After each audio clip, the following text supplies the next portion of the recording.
Hey everyone, how you doing? This is Amon Green, Green Bay Packers all-time leader in rushing, and you're watching Packers Total Access Live, your daily source for Packer content.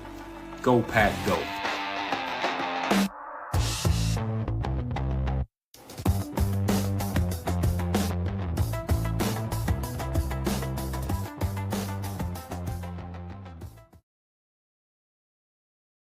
What's up, guys? Welcome into Packers Total Access. My name is Clayton. You can check us out on packernet.com. Find me on Twitter at Packers_access. Just a quick little breaking news episode for you guys and gals. Didn't plan on going live tonight, obviously being Friday night.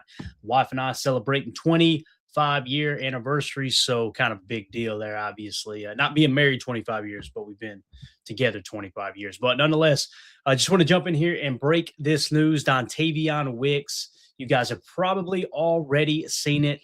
He was downgraded to out today. This is the second game in a row that he's missed with a concussion. The common theme across the National Football League this year has been when a player has a concussion, they typically miss 2 games. I don't know if there's been one time this year, and you guys correct me if I'm wrong in the chat if you know of one, where a player has actually came back the next week after getting a concussion in the previous game. It's like they always miss at least one game. And then in some cases, more times than not, they've missed 2 games in a row. So obviously the league is taking this very serious. And I will say this, the Guardian caps, I mean, have we had any issues with concussions from guys wearing Guardian caps on the Packers? That's an interesting topic there as well. But nonetheless, we'll dive into this and kind of get you guys all the details and what Wicks means. When you hear this, you think, uh-oh, or you think, no big deal. I'm kind of in the middle. I think it's a little bit bigger of a deal than people are kind of letting on about. And the reason being is Wicks is a heavy target guy. And I'll explain what I mean by that. Let's just dive into some of the numbers real quick. Well, first of all, Rob Demovsky tweeted out, update, Dontayvion Wicks has been downgraded to out. And obviously that was with the previous report there, with there being 6 Green Bay Packers listed as questionable. So again, it's just one of those situations where unfortunately the Packers catch another bad break with the injury bug, right? And before their most important game of the season here, going into Chicago tomorrow night to play the Bears in the wild card round. Let's talk about the wide receiver room and what this means. So PFF grade wise, here is your receiving room for the Green Bay Packers. Christian Watson, 86.7 elite grade. Unbelievable year for Christian Watson. Jayden Reed, 71.7, just a steady machine there for the Green Bay Packers. Romeo Doubs, arguably the best hands on the team, 71.0. Then you got Dontayvion Wicks with a 70.2. I don't think enough people have recognized and realized how important Dontayvion Wicks has been to the Green Bay Packers this year. I know he's had a drop or 2 here or there, but the hands have been dramatically better this year compared to last year. Obviously grading out as the 4th best wide receiver at that 70.2. Next, you've got Matthew Golden, 66.1. Bo Melton, 62.6. Savion Williams, 60.2. Obviously, Bo Melton and Savion Williams on IR, so they're not good to go. And you got Jacoby Keeney James, who will probably be active, I would imagine. That would give them, 1, 2, 3, 4. That would give them 5 active receivers if Jacoby Keeney James is out there. Again, he had a 55.2. Let's talk about the target share now, okay? And I love what Coach Lynn says here. Golden has no choice to step up. Now, I think he will be ready. I agree. I think he's been ready, Coach. I really do. It's just one of those situations where they got that heavy rotation and the ball hasn't really made its way to Matthew Golden as much as I think most of us would like to see it go to a first-round pick. However, I don't want him forcing the ball to Christian Watson. You know, if the scheme, if the play design, if the route combination, if the specific passing concept, whether it's pick a side or true progression, high-low read, whatever it may be, if it determines the ball does not need to go to Matthew Golden on that play, I'm good with it. Now, what I'd like to see is them put him in a position where he's typically the number 1 read against a specific defense that we're going to be playing this week. I'd like to see a little more of that. But you're probably getting Christian Watson and Jayden Reed in those situations the most. And I don't disagree with that. Like, if you were to say you got one play to make, game on the line, you got to throw it to one receiver here who's going to make whether it's a contested catch or whatever it is, one catch that you need made, who are you picking? Christian Watson, Jayden Reed, Romeo Doubs, Dontayvion Wicks, Matthew Golden. Who would you take here? I think most people would say Christian Watson with the way he's playing this year, and I think I agree with that. That would be my answer this year. However, Jayden Reed is one that I really, really trust. But if someone's argument is Romeo Doubs, I get that too. I don't think anyone would pick Dontavion Wicks over those other three, but we cannot, I don't know, we just can't minimize the impact that Dontavion Wicks has had this year. Let's talk about snap counts, okay? So when you sort by snap counts, according to PFF's data, and I'm sure it's correct here, here is your snap leaders at the wide receiver position. Romeo Doubs, 779 snaps is what he's had this year. Second, Matthew Golden at 453. And again, we talked about this earlier in the year. Actually, it was just a couple of nights ago we talked about this, where people were trying to paint this narrative that Matthew Golden's been underutilized. And then someone said, well, no, it's not about the snaps. It's about the targets. Okay, he got targeted 3 times in the last game, had 1 catch for 8 yards. Are you saying we should keep going to that, or should you try to throw to the open guy, go somewhere else? It's a tough situation. But nonetheless, 453 snaps for Matthew Golden, second most on the team. Christian Watson, obviously, this is a little bit fuzzy. And see the super chat there, Hardy. Thank you, buddy. We'll hit that in just a second. This is a little fuzzy because Christian Watson was out for a good chunk of the year, right? But nonetheless, 416 snaps for him. Then you've got Dontavion Wicks at 409. So the reality is he's got the 4th most snaps of any receiver on the team. Jayden Reed's been injured as well. I think we would agree that Jayden Reed would get more snaps than Dontavion Wicks if Reed had been as healthy as Wicks all year long. But nonetheless, man, 400 snaps is a lot of snaps for him. Bo Melton, 96. Savion Williams, 91. And then, of course, Jacoby Keeney-James with that last game. I think he had 48 snaps in that game alone. Let's talk about targets. Now let's go to target share. Romeo Doubs has been targeted the most at 85 targets. Christian Watson's second most, even though he's missed all that time, right, at 55 targets. Then Dontavion Wicks with 46. And you've got Matthew Golden right behind him at 44. There's a good possibility that Matthew Golden will pass up Dontavion Wicks. I know it's a playoff game, but still counts into 2026 statistics for me. I think anybody who keeps playoff stats out of trying to evaluate a player, I think that's just absolutely stupid. Like, this is the most important snaps. These are the most important games. And we're just going to go, oh, well, that actually happened in playoffs. It's more about regular season stats. Get away from me with that crap. So I think Matthew Golden may get 3 snaps and he would pass up, 3 targets, and he would pass up Wicks on the year in that regard. Jayden Reed with 22.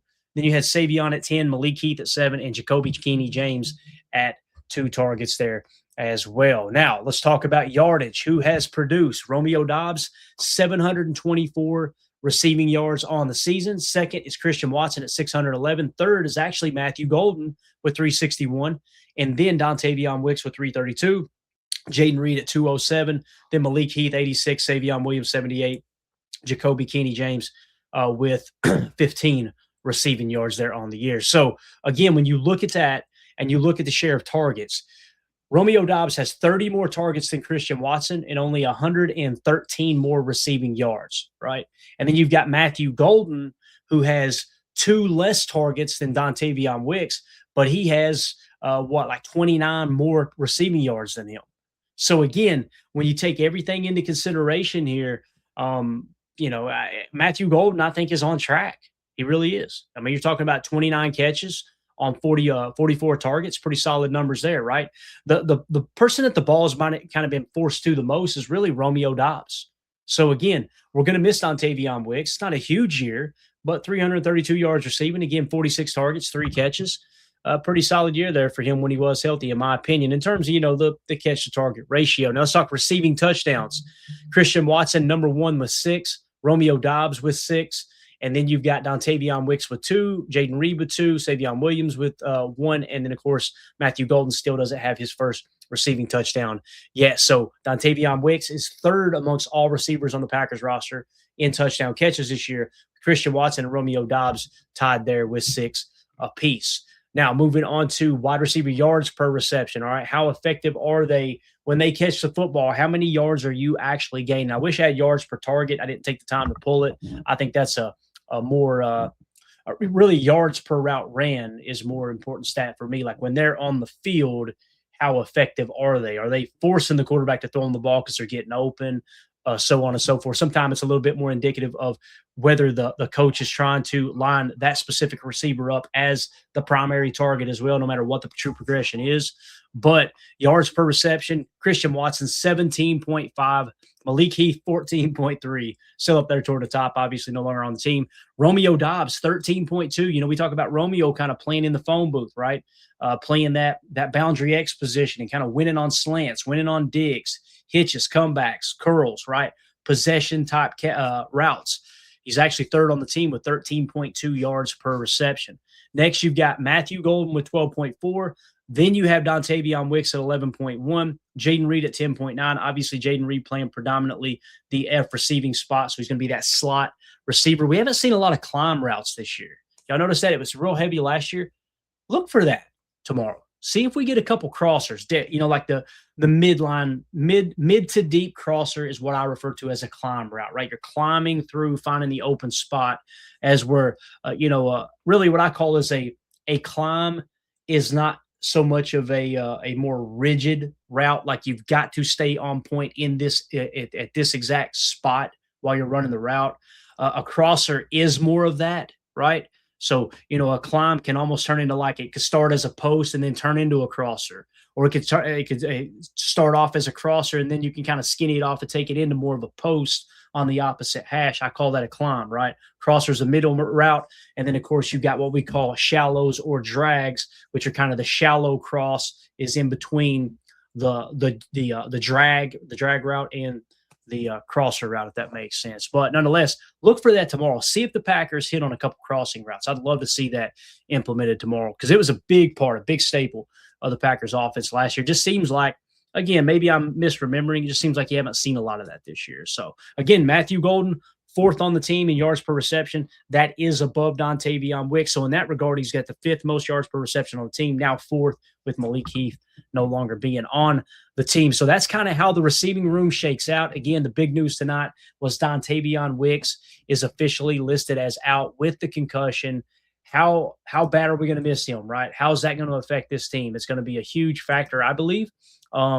Especially if you have a receiver go down, Lord forbid, Romeo Doubs gets hurt, right?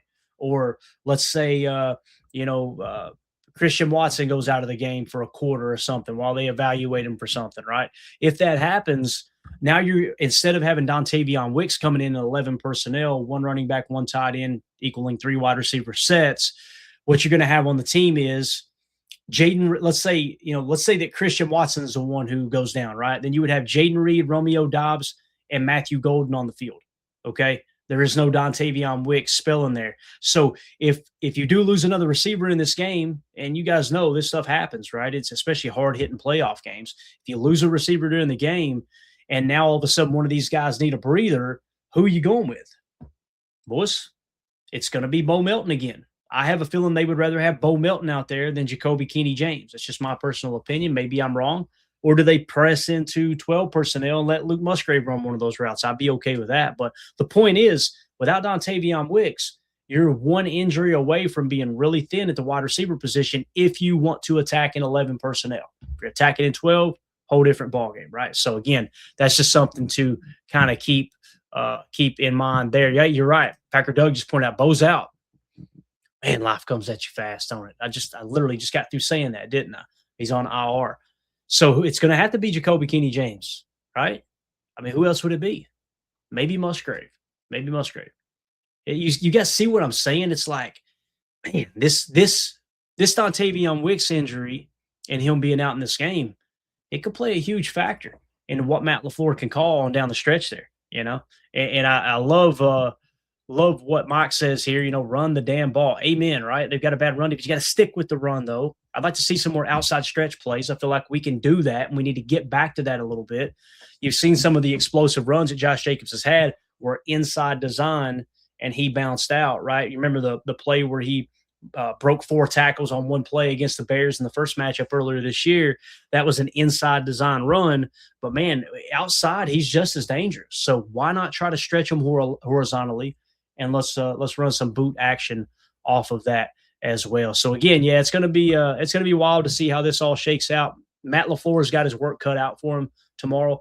I like the Packers' chances. I think they got just as good a chance of beating the Bears as the Bears do beating the Packers. You know, the Bears are at home. That if there is any drip of home field advantage whatsoever, we should see it for them tomorrow night, especially in the playoffs, that playoff atmosphere type thing. But Matt LaFleur, man, that's why I don't understand the people that think he is on the hot seat. It makes no sense to me at all. I mean, look at the injuries he continues to deal with. He already had the youngest roster in the league.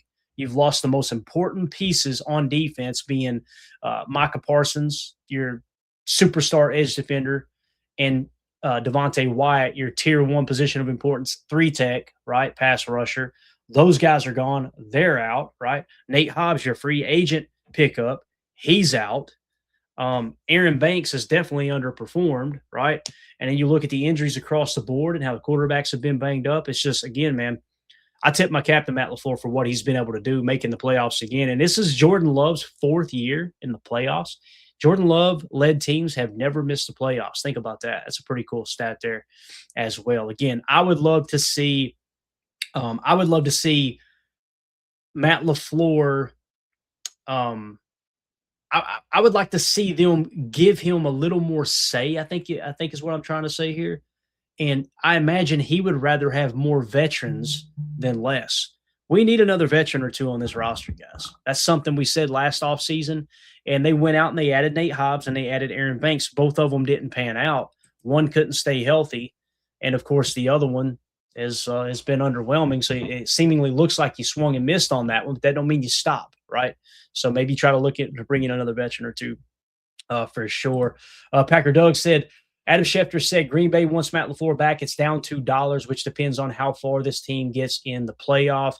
Yeah, and if that is the case, Packer Doug, and listen, I'm sure that Schefter heard that from. I mean, think about that. If that gets leaked out, that's probably that came from within the organization, right? Within the organization saying, "Hey, we want him back." They're going to get that out there in the ether as soon as possible.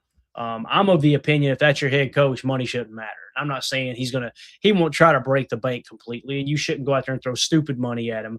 But if you think he's the right guy for the job, you need to pay that man the market value. That's just the way that goes, a head coach. And if you want to skimp on the how much you pay for a head coach and this and that, you get what you deserve. That's kind of how I feel there. So we the people appreciate you, buddy. Says 96 watching, 15 likes. Do the thing, people. Yeah, we greatly appreciate if y'all take a quick second and hit that like button for us. If you don't mind, we greatly, greatly, greatly appreciate that. Let's see one last comment here and we'll get out. 2-0 for this says McDaniel has a fundamental understanding of Matt's offense. Steno isn't inspiring to me. I don't know how much Steno does, to be honest with you. 2-0 for this. Earlier in the year, it was like people, I know the media started, the local Green Bay media started asking Matt kind of like, hey, have you thought about getting Steno back in with the offensive line, kind of hinting at it. And he's like, he works with those guys all the time. So I'm of the opinion of what does Butkus do?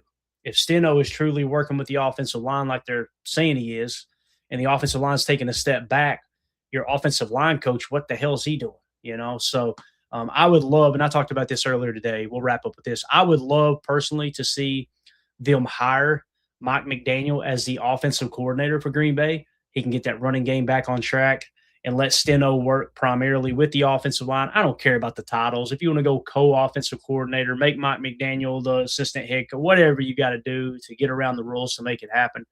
That's what I would like to see personally. If not do that, then what I would suggest is maybe demote Stenovich to offensive line coach. This is just me personally. I would demote him to offensive line coach. I would let Coach Butkus go, and then I would go grab one of the great young offensive minds to bring into the building to help you continue to evolve this offense a little bit. That would kind of be my approach there as well. But, yeah, I definitely do not want to see McDaniel being I don't want to see McDaniel being up there with the Detroit Lions, though. That just depresses the heck out of me. So with that being said, we're going to wrap up there, guys. I'm going to get back to the anniversary festivities here. Appreciate everybody jumping in on short. No, we had a super chat. I'm so sorry, Hardy. God, I said I was going to hit it. My bad. Hardy the Prophet with the super. Thank you, buddy. Golden was the man for Texas in the bowl game. Great point, Hardy. Great point. And the SEC championship, right? Like if you'll remember in the SEC championship, he was like one of the few bright spots for Texas. He really came alive there. And we talked about that in the draft coverage leading up. It's one of the reasons why when you looked at these receivers on the draft board, again, we had Tet McMillan, who, by the way, great rookie year. He was number 1. We had Luther Burden 2. We had Matthew Golden. We had Tet McMillan 1, Emeka Egbuka 2, Luther Burden 3, Matthew Golden 4, right? And the thing that we put in the scouting report, you can check out on our Patreon page, patreon.com/Packer Fan Total Access. You can go back and look at all those those prospect reports, really cool. But what we found with him was he was an ascending player, and he played his best ball in the biggest games, and that's absolutely huge. So that's a great point there, Hardy. And then Nick McSwain, been a member here on YouTube for 13 months. Bears are 2-6 when they have less than 2 takeaways. There you go. Protect the freaking football. How do you protect the football? You control the line of scrimmage. You control the clock by running the ball, establishing the run, and getting the ball out of Jordan Love's hands quick into the open receiver. Don't necessarily have to have all the big shot plays, right? We love them when they hit them. But, man, take what they give you. This is a bad defense outside of the takeaways. Go out there and take care of business. And I think the Packers have a really good shot at winning this ball game. But, again, just another thing that Matt LaFleur's got to battle through, right, with this Dontavion Wicks being out for this game. So that's it, guys. Let us know in the comments what you think about this matchup. We'll be back tomorrow. We may do an early stream, but we'll definitely be back for a pregame show, the PTA pregame show, 1.5 hours before kickoff. We'll take you right up to kickoff, get you set for Packers, Bears, wild card round. And then, of course, tomorrow night, immediately following the game, we'll be bringing you the PTA postgame show, going through the box score, giving you the press conference at the end. Hopefully we're celebrating a win. Nonetheless, win, lose, or draw, we'll be in here talking Packers in the postgame show as well. So make sure you hit like, hit subscribe, click the bell icon so you're notified when we go live for the pregame and postgame show. And we will see y'all tomorrow. My name's Clayton. This is PTA. Go Pack, go. Here we go. We're out. Bye, guys.